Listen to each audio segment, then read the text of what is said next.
Hello again, everybody. Zacatech is here with the Atakline for Wednesday, July the 11th. Thursday, July 11th, 2013. Did I say Wednesday? I meant Thursday, July 11th. It's been quite a week for me with some family things and also fireworks last night in Clinton Township. And tonight, as you see DJ Zacatech showed on, I got a gig tonight at the Washington Lions Park across the street from my house for the outdoor movie night for 1 and 2 weeks. So I am going to do a TNA preview of tonight's episode, but I'm probably going to make a review because I'm going to miss the first hour again. But I am watching it tonight, so I am going to preview it. And probably give my thoughts on it, on what I saw on probably Atakline Monday, probably. Alright, let's kick it off with the Billboard #1s for this week. Since I didn't make an Atakline, I told you last week's #1s. Now I got this on Monday. Now I got this week's #1s. Starting with your new #1 album, from one rapper to another, Wale got kicked off after 1 week by J. Cole. Now J. Cole debuted at #2 with Born Center, aided by the hit single Power Trip. But now, as predicted, the album jumped from #2 to #1. Another J may kick him off next week. Jay-Z and Magna Carta Holy Grail expected to make a big impact in the charts next week. While we have a new #1 album on the Billboard Top 200, we have a still #1 single in the Hot 100. I think 4th or 5th week in a row, losing count. Bloodlines by Robin Thicke gaining momentum as his new song hits the radio airwaves. The second single, I forget the name of the song, Give It To Me or something, from the album entitled Bloodlines, coming out in a few weeks. I mean, there won't be no full tour to next year. They're building it up slowly but surely. So there you go. Robin Thicke still #1. New #1 album, J. Cole. Now on with an update on news I said on Monday. Now, on Monday's Atakline, I mentioned about Randy Travis suffering a heart ailment in the hospital. Apparently, it's worse than anyone thought. Apparently, he has congestive heart failure and suffered a stroke at the hospital and had brain surgery as well. It's been very critical. Like I said, they had brain surgery last night, and the publicist of Travis said Mr. Travis is out of surgery and in critical condition again after the brain surgery, causing complications from the stroke. Then it is, like I said, it is a complication of his congestive heart failure, for which he's being treated at the heart hospital in Texas. His family and friends here with them request your prayers and support. So it's been quite a stressing few hours for Randy Travis and his fans. Like I said, he was in the hospital starting on the 7th. Apparently because of a heart ailment. Now they're officially confirming that it's congestive heart failure, and complications of it gave him a stroke, which caused brain surgery to happen. And once again, like I said on Monday, best wishes to you, Mr. Travis. Speedy recovery to you. I hope you get out of this, man. Fight through this. Now, on with some pop news. Now, 2 pop singers who used to date each other released videos of new songs. One just snippeted and teased a new song, while the other released a video for her new song. First, the teaser, known as JT, Justin Timberlake. His strategy, the countdown strategy, and his way of releasing songs from both 2020 Experience 1 and the upcoming sequel have been very successful. And JT announced that the 2020 Experience Part 2, because there was 10 tracks in the first volume that came out in March, and that album's still buzzing with the release of the new video and single that is as hot and sexy as Bloodlines, Tunnel Vision. But now the second album being teased. Now JT released a little snippet of a song called Take Back the Night in a little video. He had cue cards that said that had a timeline of when he released Suit and Tie as a single in January. Then the album came out March 19th. Then Mills was released as a single, and Take Back the Night, the new single. He had a release date, but it was blurred out. Little sly bastard is all I gotta say about JT.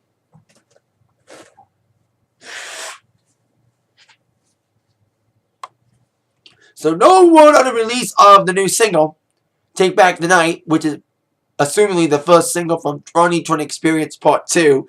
I'm hearing that should be out in September, October area.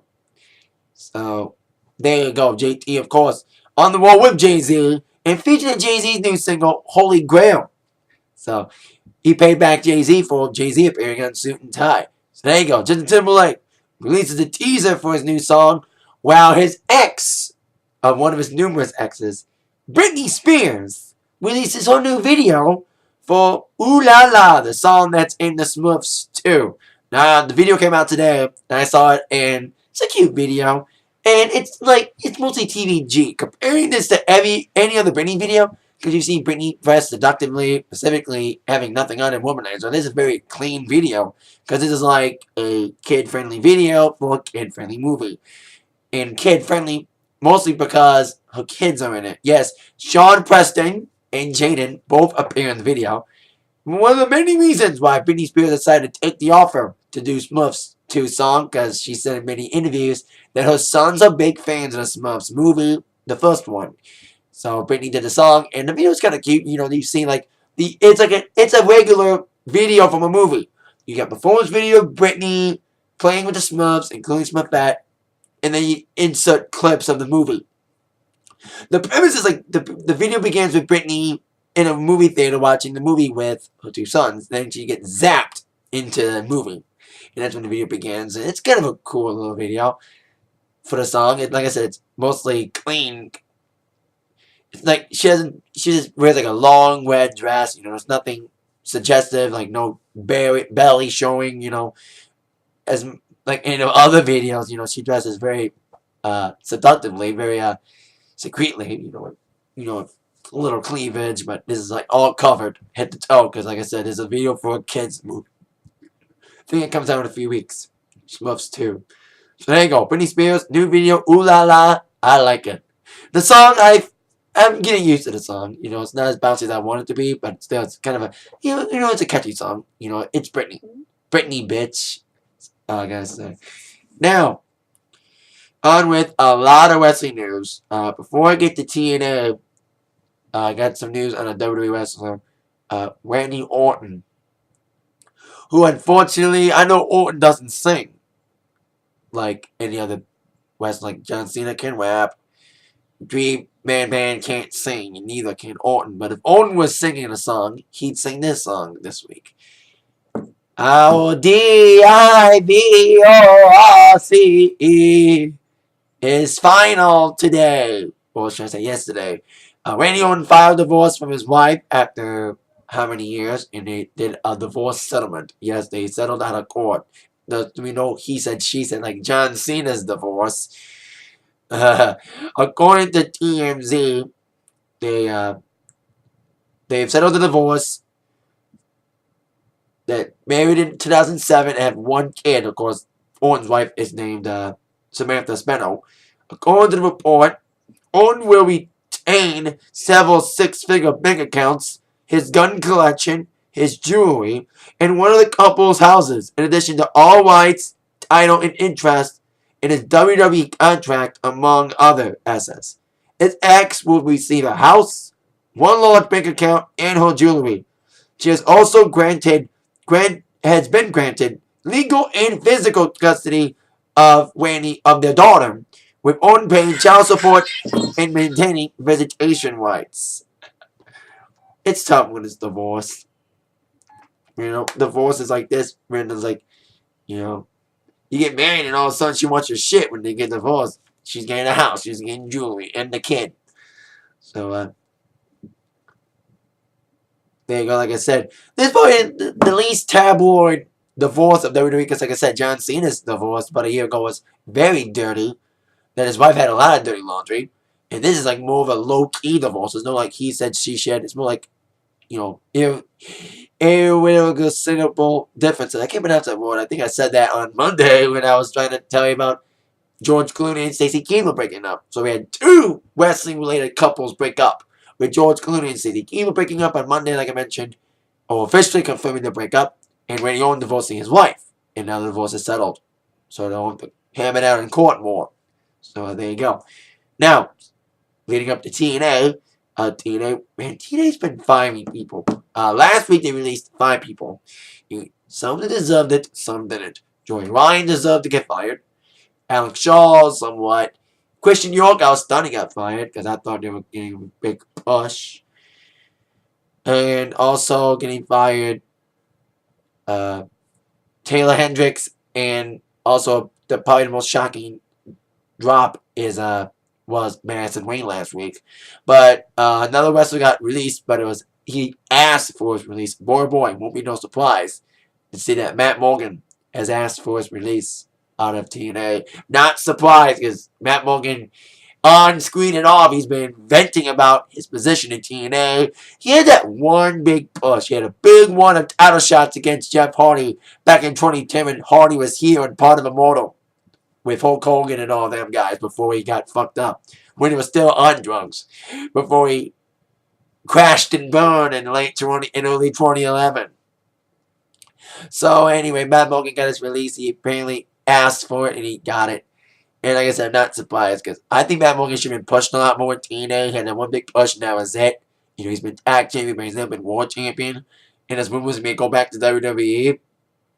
Hopefully WWE treats him better this time. But as you see with people who come from TNA back to WWE, they treat him like crap. Ain't that right? All truth. And Gail Kim, until she came back to TNA for a second time. So there you go. Now, with that Impact news out of the way, on with the TNA Impact preview for tonight. Still in Vegas, pre-shot, but still. Top 5 questions that must be answered tonight. Question number 5, what will go down with Chris Sabin tonight? As he will surrender the X Division Championship to grant him a shot against Bully Ray next week at the Destination X Impact in Kentucky.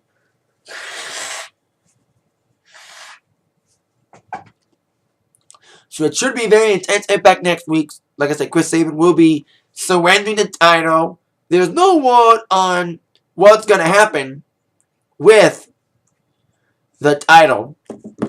And maybe next week, since it's Destination X, I bet you the whole thing about Destination X will be like a tournament or something to determine the X Division champion. I think there will be Ultra next week as well. And a lot of past and present people. Hopefully bring back people like Sanjay Dutt and maybe Peter Williams, maybe others we haven't seen lately. So there you go. See what happens tonight. Sabin's running the title to get the shot against Bully Ray next week. I hope Sabin wins, but I bet you Ace and Ace will cheat. Question number 4. Who will win the Knockouts ladder match to determine the number 1 contender for the title? Terrence Terrell and Gail Kim fought tooth and nail in the last Knockout standing match at Slammiversary a few weeks ago. And now tonight's the rematch. This time it's a ladder match, which will determine the number 1 contender for the Knockouts Championship currently held by Mickie James. Of course, Gail's a former champion. She wants it back. Terrence, the newbie in the game, getting on a roll, defeating all these people, including Gail Kim. But Gail Kim's very dangerous and vicious. And I think Terrence Terrell to win, because it's not going to be heel against heel. Gail against Mickie, it's heel against heel. So now Mickey's heel now, as we all know. So I bet you Terrence will win tonight. Even though I don't think Terrence ready. But I bet you Terrence will lose. And maybe she'll get another shot down the line. So there you go. Question number 3. Who will advance points in the BFG series, especially tonight? Big time matches tonight with the Jokers Wild Tag Team Tournament this evening. And also a gauntlet. 25 points is on the line for the winner of this tournament. All the BFG series competitors will be randomly paired for tag team matches, with the winners advancing to the main event that night, a 6-man gauntlet match. And the winner of the gauntlet will earn 25 points. So it's huge amount of points to advance in the series. Of course, at this time, Magnus leads with 24 points. Joe is in second place with I forgot, 14 points or something. I think AJ's up there too. And there's a tie for 7th and a tie for 0. So who knows? This big points could basically change the standings tonight. So we'll see what happens this evening with that. Question number 2. Who will be the new vice president of Aces and Eights? Now, the VP position has been vacant since they kicked out as VP D'Lo Brown after quitting the Kurt Angle and being somewhat a pussy. Now, Mr. Anderson has been lobbying for the position for weeks, although the storyline's not been building as much from what I've seen. But Anderson wants to be VP, and I think Anderson could be VP, especially since Anderson's got a decent lead in the BFG series. He's the only Ace member in the series. So who knows? Maybe he will be VP. Who knows? Speaking of this war, while Ace and Eights announced a new VP, question number 1, their new found enemy, Main Event Mafia, who will be the final member? Well, we have Angle, Sting, and Joe, 3 of the originals. Well, 2 original members and 1 that came later, Joe. And now they added Magnus last week, which I think is a questionable, not a, like, I was like, not like they letting anyone in. You don't have to be a full world champion, but I think Magnus, like I said on my review last week, Magnus is getting a big push, and now he's on the Main Event Mafia. It's another huge deal for him. And now they're going to add a final member. Who knows who they're going to pick for the final member? Who knows? Maybe Jarrett's returning. No. I mean, Jarrett may not come back for a while. Same with Karen, too, because there's so much going on. So they don't want him involved on television. So there you go. Who will be the final member? Time will tell. I cannot really predict. Maybe it'll be like Chris Sabin or something stupid. Who knows what will be revealed as that tonight. On Impact at 9, 8 Central on Spike TV. That's it for my Atakline for today. Like I said, I won't be making it. Probably won't make it a TNA review tonight. I am watching it, but I'll miss the first hour because I got that outdoor movie night tonight. It's going to be till like 9. So I probably will miss the first hour. So I'll watch the second hour, but I'll give you some sort of results probably on Monday's Atakline. See you all later. With that in mind, you've been attacked by the news from Zach. Thank you all very much for watching. If anyone is watching, besides me. Yeah.